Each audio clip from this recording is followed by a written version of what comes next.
Welcome to the deep dive.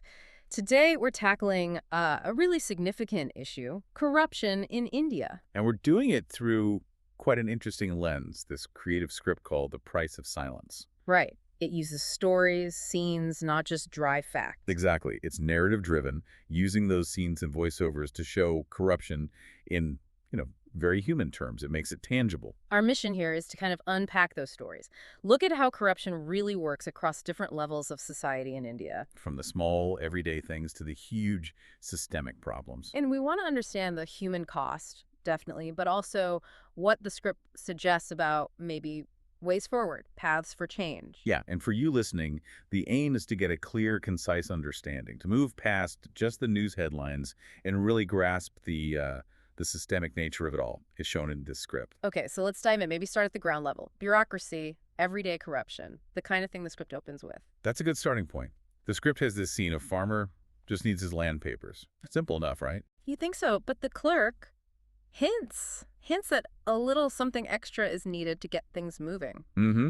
And that immediately sets up this idea of hidden toll booths, as the script calls them. Hidden toll booths. I like that phrase. Yeah, it suggests that accessing basic rights, basic services, isn't guaranteed. It might depend on whether you can or will pay these unofficial fees. It creates this sense of powerlessness right from the start. It really does, and the script then kind of zooms out, gives us quick flashes of other examples. Right, like the student paying for exam answers. Or a policeman shaking down a street vendor. Even a hospital asking for more money, sort of off the books, just to admit someone. It shows how these seemingly small acts can just become part of the routine, almost expected. And the script is smart about pointing out the language used too. Terms like chai pani. Setting. Adjustment. Exactly. These words almost sanitize it, make it sound less like what it is, bribery, extortion. Like it's just part of the culture. But the narrator in the script pushes back on that, saying these aren't just quirks, they're symptoms of a much deeper problem. Okay, so that's the everyday level. But the script climbs the ladder, right? To political corruption, big money stuff. It does. There's a scene with a Minister Dubey, and a builder. Ah, yes, negotiating the environmental clearance for a mall, wasn't it? Precisely. In exchange for a hefty bribe. It's a stark picture of that link between political power and, well, private profit. It makes you ask who's really benefiting from development when deals like this happen behind the scenes. That's the core question the script raises. Are public resources, regulations, just being bent for personal gain? How does that even happen? And it connects this to the real-world context by mentioning some of those huge scams India has seen. Yeah, the 2G spectrum scam, the Commonwealth Games issues, coal block allocations, Viapam. These names might ring a bell for listeners. They were massive news stories. And they serve as reminders in the script of just how high the stakes can get. The scale can be enormous. But the script also highlights something else about these big scams. The frustration around accountability. Absolutely. It shows, I think, through a news anchor character, just how slow the wheels of justice can turn. Right, getting powerful people held responsible seems incredibly difficult. Years can go by. And that delay, that lack of swift accountability, it does serious damage. It erodes public trust. It creates a kind of impunity, like some people are just above the law. That's the danger. It signals that maybe influence and money matter more than the rules, which is deeply disenfranchising for everyone else. Okay, so from politics, the script also looks at the justice system itself. Yes, there's a courtroom scene. It's brief but telling. The judge seems almost bored, yawning. And the case just gets adjourned again. Exactly. That simple act of adjournment, in the context of everything else, it feels significant. How so? Well, it suggests the process itself can be dragged out, maybe deliberately. If you have the resources, perhaps you could just stall indefinitely. So justice delayed isn't just slow, it might be manipulated. That's the implication the script leaves you with. It questions the fairness, the impartiality, the accessibility of the whole legal process. That is a chilling thought. Okay, where next? Education. Education, yes. Another vital area. We see a teacher literally taking money just to mark a kid present. Just for attendance, wow. Seems small, maybe, but think about the message that sends. That rules don't matter, that you can buy your way through. Precisely. It cuts right to the heart of meritocracy. Is a child's future based on effort or on whether their family pays up? And what does that do to the system long term, if the foundation is compromised? It raises serious questions about equal opportunity, about nurturing talent.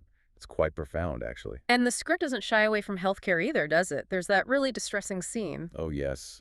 The poor woman, her husband is dying, needs the ICU. And she's basically told she needs to make a donation first. It's brutal. It shows corruption hitting at the most vulnerable moment, life and death hanging in the balance. When the very institutions meant to save lives are compromised. It's a fundamental breakdown. The script uses this to show how corrupt systems can fail people when they need help the most. It undermines trust completely. So after showing these really stark examples across different sectors, the script then looks at how this stuff becomes normal. Yeah, the normalization aspect, and crucially, who bears the brunt. There's that train station scene, right? The ticket inspector taking cash, no ticket issued. And someone watching just reflects, this is how it is. Like it's just expected, unavoidable. And that acceptance is dangerous.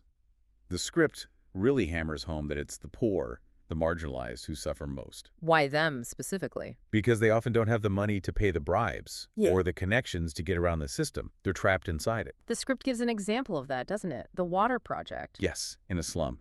Mm. Government funds allocated for a water project. But the pipes are broken or maybe never even properly installed. The money vanished somewhere. And the people who needed it most are left without basic, essential water. It just perpetuates that cycle of disadvantage. It's a grim picture. But does the script offer any hope? Does it show people fighting back? It does, and that's important. It's not all despair. It highlights things like activists using the Right to Information Act. RTI. That's been a powerful tool in India. A very powerful tool for transparency. But the script also shows the risks involved. The danger to whistleblowers? Yes, there's a tense scene suggesting the potential consequences of speaking out, of demanding accountability. It doesn't sugarcoat the risks. But people still resist. Absolutely. The script shows other forms of resistance, too, like anti-corruption rallies, public protests. Awareness workshops, maybe? Exactly. Educating people. And it mentions using digital tools for more transparency, and importantly, it acknowledges the honest officials who are trying to do the right thing within the system. So it's not monolithic. There are cracks of light. There are. And there's that powerful line the script uses. Silence is corruption, too.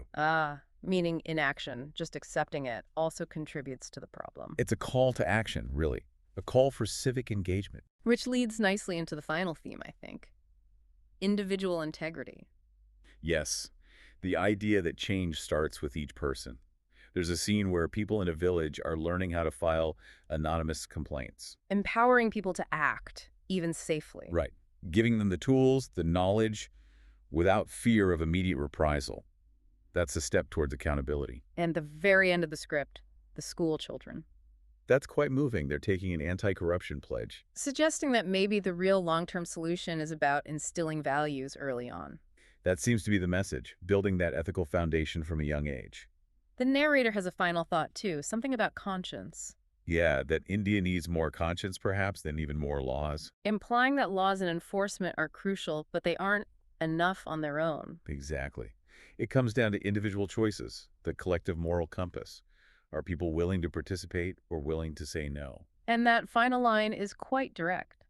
Corruption ends when we refuse to participate in it. The price of silence is too high. Leaves you thinking, doesn't it?